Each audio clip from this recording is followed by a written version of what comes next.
Hello everyone and welcome to a Music of the Month review. This is for the music of the previous month of last year now, December of 2019. I forgot to mention this in the vlog I posted yesterday, but this was going to come out today, and now it is coming out today, so there you go. My cat is still here, albeit it's not on my lap, he's there. But yeah, we're going to go through all the albums I listened to in the month of December in the year 2019, and they all have a grade, so we're going to go through them really quickly. So first of all was Band-Maid with Conqueror. This one came out in December. It was my first Band-Maid album. I'd been familiar with them. I hadn't really fully listened to any of that stuff, and I feel like Conqueror was a good jumping-on point, but people are saying it's not as good as previous work. I don't know. I didn't mind it personally. I think it gets a B from me. It does do some unique stuff. It does some stuff you'd sort of expect from that genre. It's a good balance, and I actually quite enjoy what I get to hear from them. So yeah, hopefully they do tweak up what they need to tweak up for the next time, but gonna keep my eye on it. Next is The Devil Wears Prada with The Act. This one came out in October, and I knew, this is another band I knew about for a long time, and also another first album for me by them.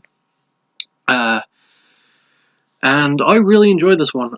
Really surprisingly experimental, and it doesn't, it steps way out of the comfort zone of what I thought this band was going to sound like based on, the few bits and bobs I've heard of them, and I really enjoyed The Act. It gets an A for me. I thought this was great. Even though it's not making any of my top 10 lists of the year, it was really, really enjoyable. I absolutely, this is one of the recommended albums of, of 2019 I'd recommend to listen to. Even if you're not a Devil Wears Prada fan, seek this one out. It was really, really good. Next is an album that doesn't get such a warm reception from me. Dirty Rats with Ending Tears. This one came out in December. I might as well just get the grade out of the way. It gets an E. It just has, misogynistic, boring, predictable lyrics.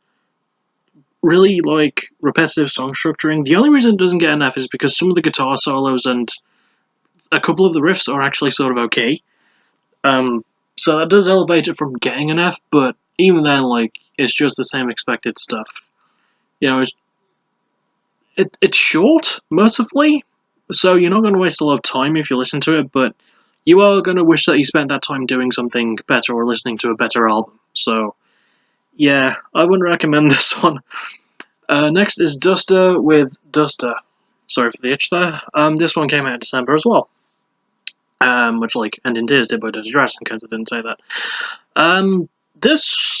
Duster is a band that is described as slowcore, and this is their first album in, I think, 9 years, their first proper album of original material, at least, because they've released some stuff between then, but not anything brand new. I don't think they reformed either. They just took a lot of time off. They didn't really go on hiatus, I don't believe. If they did, please correct me in the comments so I know.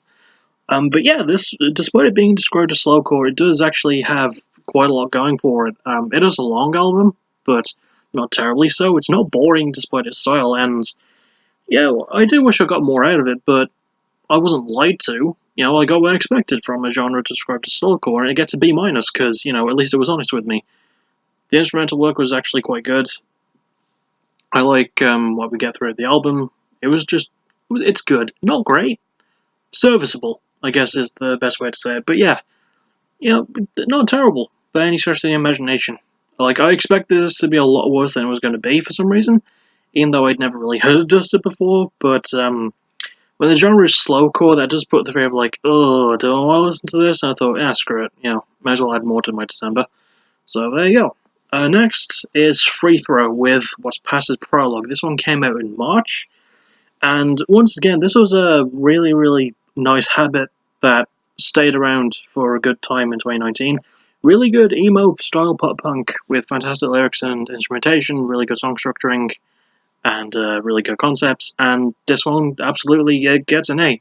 It's definitely an album to listen to if you liked albums like Muppet Stuff by Pup last year, or Cosmic Thrill Seekers by Prince Daddy and the Hyena last year, or The House with No Doorbell by McCafferty, also last year.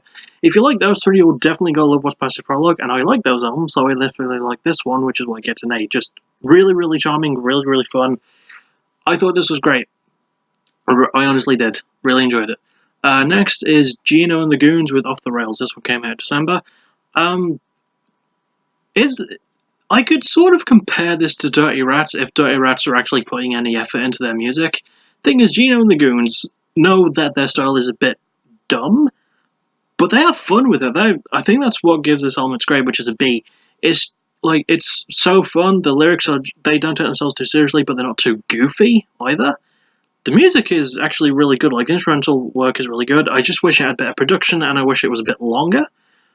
But it satisfied me with what it gave me, and I thought, you know, there's not really like a lot else I can say. It was just super enjoyable, super fun, and yeah, I think this is their third album, but they're not a particularly well-known band. But once again, I'm gonna keep my eyes out. Next is Pressure Pact with Scared Off the Streets. This is a debut. This album came out in December. The band are from the Netherlands, I believe. This is that classic style of punk rock that did start making a comeback in 2019, like that sort of melodic hardcore, like Rise Against the Authority sort of style. I really enjoyed it. I didn't really. I knew that like the Netherlands and those areas had good metal scenes, but I didn't know that they had such a good punk scene as well. Because Pressure Pact, like, they absolutely showed that they can fucking punk up there. This was really enjoyable. It gets a B plus. Hell of a debut, really impressive. Once again, a bit too short, but what we got was 100% enjoyable, and I really look forward to more from these guys. I really want to see if they can improve from this, because this was a really good start for them, so I'm excited for what they do next.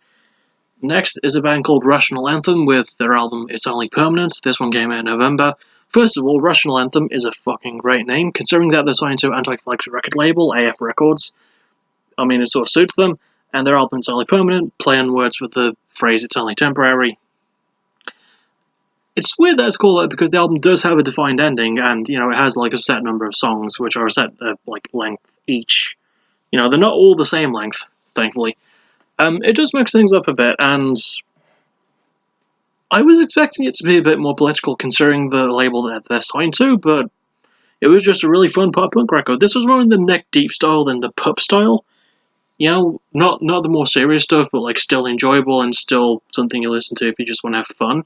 This is definitely the definition of a fun pop punk album in 2019, and a year where pop punk was taking itself quite seriously as well and getting a bit darker.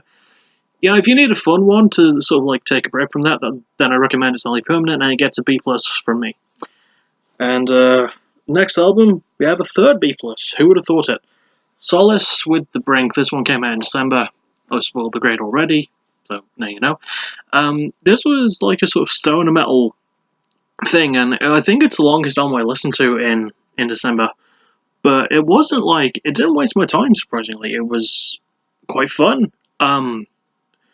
For a stoner metal / like doom metal thing, it was actually a surprisingly fun album. It actually filled its time really well. A lot of the songs flowed super brilliantly into each other. Like the structuring is really good, the instrumental work is really good, and it didn't feel as long as it did. I just wish I could remember more of it, which I think is why it gets a B plus and not like up to the A grades. But it was still a really good album, so yeah, I can't really fault it for that. Two more to go now. Next is The Warriors with Monomyth. This one came out in December. I think this is their second album, or their third. They haven't really been around long.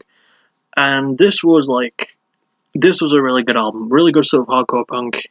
In that like stick to your guns vein of really good hardcore punk. And they're a band who know how to do that stuff. And it also does like the political stuff really well. Like, I feel like this is the album Straight from the Path could have made in 2017 if they weren't like, if they sort of knew what they were doing. Sorry, Only Death is Real is okay, but that's not what we're talking about. We're talking about Monomyth. Really like this one. Really thought it was enjoyable, and for like a first album, for me, by the band, just really really good. Seek it out and listen to it. It gets an A minus from me. I thought it was just a really like well put together, really thoughtful album as well for like hardcore punk, a genre that usually gets bashed for how dumb it can be at times. Yeah, definitely seek this one out. If you're looking for that like old school Rise Against, stick to your guns, like political, like make you feel it in here style of hardcore punk, definitely find that. Well, find it. It's the album.